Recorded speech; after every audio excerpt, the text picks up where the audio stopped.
Et c'est l'autre titre de ce jeudi. Le Sénégal entame une nouvelle étape de la transition énergétique avec le basculement au gaz de la centrale de Bel-Air.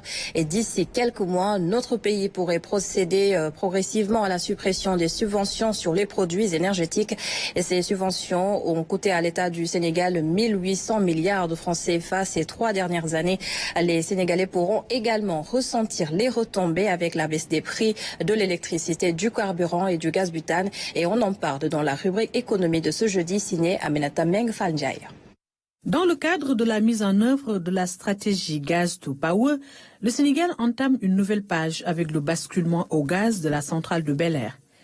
Une opération qui vise à substituer le fioul lourd par du gaz plus propre et moins coûteux. On doit aller vers des solutions de production plus propres. Mais également, l'État du Sénégal nous a demandé d'optimiser nos coûts de production. Donc aujourd'hui, c'est la raison principale qui a motivé l'importation de cette première cargaison de gaz et son fonctionnement, en tout cas pour l'année 2025 et 2026. Donc en quelque sorte, l'État du Sénégal et Senelec visent principalement aujourd'hui à réduire les coûts de production.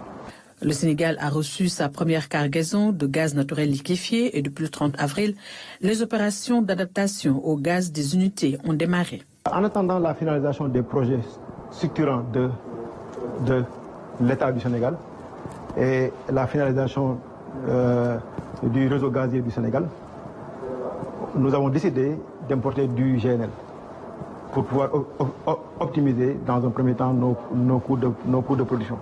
Comme vous le savez, l'État du Sénégal est en train de travailler sur un plan structurel pour matérialiser, pour mettre en œuvre la stratégie Gaz to Power. Donc aujourd'hui, c'est une première étape. Notre pays est donc en plein dans la transition énergétique. L'ambition des autorités est de réduire drastiquement les coûts de production et d'ici quelque temps supprimer ou baisser les subventions qui ont coûté à l'État 1800 milliards ces 3 dernières années. 1800 milliards de francs CFA sur des subventions non ciblées, très coûteuses sur le budget et qui pèsent de façon à éviter le Sénégal à dépenser plutôt ses dépenses sur l'éducation, sur la santé, sur les investissements. Et donc il serait important que ces subventions soient ciblées comme nous l'avons toujours dit. Nous ne sommes pas contre les subventions, mais il faut qu'elles soient ciblées. Il ne s'agit pas de supprimer intégralement les subventions, mais il s'agit, à mon avis, de redéfinir le mode de ciblage par rapport aux bénéficiaires. Et c'est la même chose pour presque tous les autres types de subventions, les bourses familiales, les trucs. Oui, c'est bon et c'est social. Parce que nous en avons besoin. Pourquoi? Parce que nous sommes une société qui fonctionne ainsi. Mais il faut savoir l'encadrer. Les subventions sur l'énergie ne doivent pas être totalement enlevées. Pourquoi? Parce que nous sommes dans un pays en voie de développement. Il y a de nombreux Sénégalais dont le pouvoir d'achat est faible et qui ont besoin quand même d'avoir accès à l'énergie. Moi, je dis souvent que l'énergie, c'est la matière première du développement.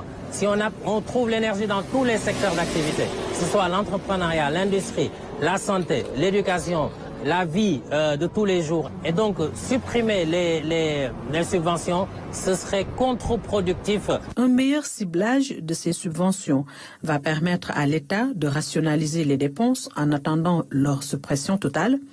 Avec l'utilisation du gaz local et du pétrole d'ici quelques mois, les Sénégalais pourront certainement ressentir les retombées avec la baisse des prix de l'électricité, du carburant et du gaz butane. Le 15 mai 2000.